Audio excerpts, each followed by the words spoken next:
못 들으셨다고 하는데 금년 1월달에 예. 송경호 중앙지검장이 김건희 여사를 소환하려고 했다가 부산 고검장으로 내쫓겠다는 경고를 들었다고 예. 서초동 법조계사에 그 소문이 많이 나 있었고 저도 예. 알고 있었는데 예. 5월달에 정말 부산 고검장으로 낸 걸 보고 예. 참 소신도 강하다. 5개월 지나는 동안 임지까지도 바꾼 적이 없었구나라는 이런 생각을 하고 놀랐는데 어떻게 우리 증인은 그 얘기 들은 적이 없었습니까? 참고인은? 정확한 시기는 기억나지 않지만 올 초부터 사실 많이 알려져 있던 이야기입니다. 그런 얘기가 많이 있었던 것이죠? 예. 예. 알겠습니다. 예, 마치겠습니다. 네, 수고하셨습니다. 다음은 유상범 간사님 질의하세요. 시민보 기자님, 23억 보도를 시민보 기자님 예. 하셨나요? 네, 그렇습니다.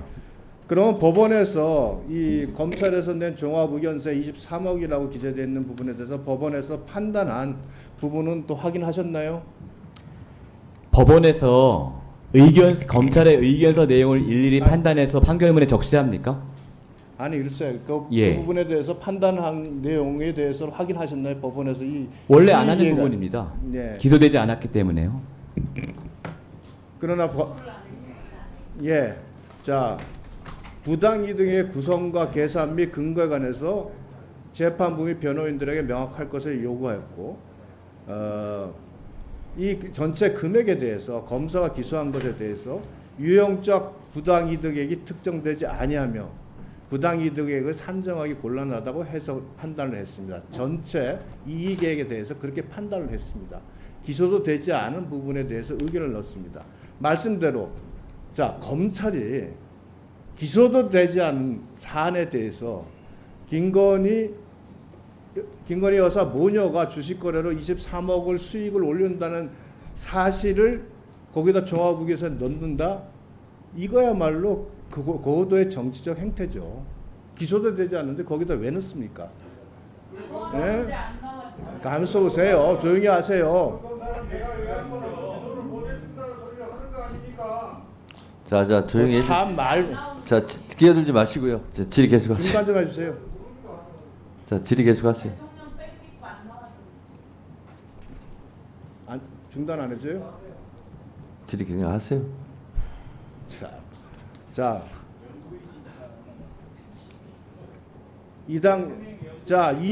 이거 지금 전부 다 우리 정권이 바뀌기 전에 검사들이 전부 다 기소한 자료 가지고 말씀을 하세요.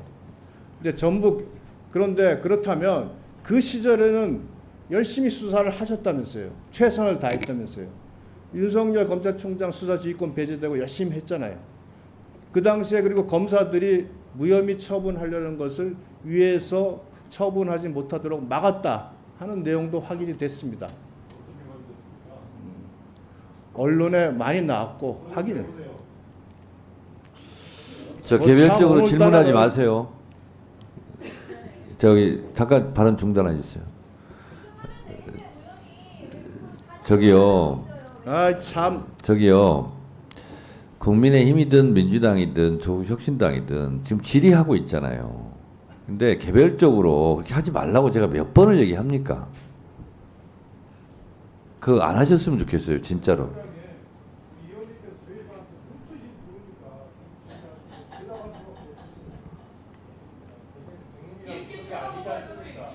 저기요.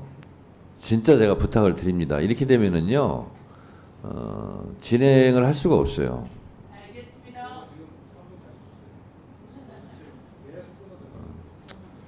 그 주장이 타당하다고 생각합니다. 3분 다시 넣어서 하세요. 아니 그 8분은 위원장이 자의적으로 증인께 주신 자, 질의하세요. 예, 질의하세요. 예. 자, 즉 의미 없는 자료를 가지고 마치 23억이 기소가 되고 입증이 된 것처럼 얘기를 한 거에 불과합니다. 저는 최재형 목사님에 대해서 참 궁금한 게 하나 있는데 혹시 북한에 자주 갔다 오셨죠? 한 4번 가셨나요? 네, 숫자는 그 이상 됩니까? 혹시 북한에서 혹시 훈장 같은 거 받은 건 없으세요? 전혀 없습니다. 아 그래요? 아니 우리 장인수 기자가 평가를 했듯이 세계적으로 유례가 없는 영부인 몰카 촬영을 한 정도의 혁혁한 공을 세우셔서 혹시 그 전에 또 받은 게 있는 건 아닌가 궁금해서 물어봤습니다. 저는 지금 최재형 목사께서 이 아까 그 사상과 관련 노동 관련된 질문을 할 때 저는 굉장히 친북적이고 사실상 종북에 가깝다는 입장을 받았습니다. 게다가 특히 윤석열 대통령 부부와 관련돼서 말씀하시는 뭐 통수권자가 만취해서 유고되면 탄핵을 해야 된다.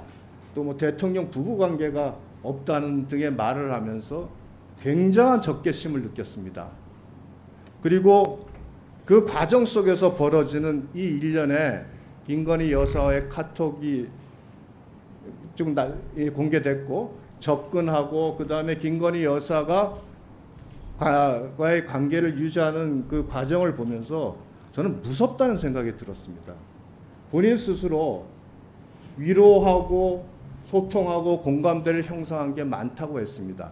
이것은 김건희 여사께서 그만큼 목사라는 분에 대해서 신뢰를 줬다고 생각을 합니다. 그 신뢰를 그것이 마치 신뢰를 나중에 공개를 하면서 공공의 선을 위한다라고 말씀을 하셔요. 그런데 목회자가 갖고 있는 것은 정말로 고도의 우리 소위 말하는 사람과의 관계 속에서 있었던 것은 철저하게 가슴에 품고 그것을 위로해 주는 게 목회자의 역할입니다. 근데 이렇게 치밀하게 선물을 하고 이렇게 치밀하게 본인의 마음을 숨기면서 카톡을 하는 이 과정을 보면서 우리가 어떻게 이 몰카 공작에 대해서 비판을 안 할 수 있겠습니까? 저는 아주 섬뜩합니다. 사람의 관계를 이렇게 철저하게 속마음을 숨기고 접근하는 모습, 앞으로 이런 일들이 또 일어나지 않는다는 보장이 있겠습니까? 저는 아침 제 답변해도 되겠습니까? 자, 짧게.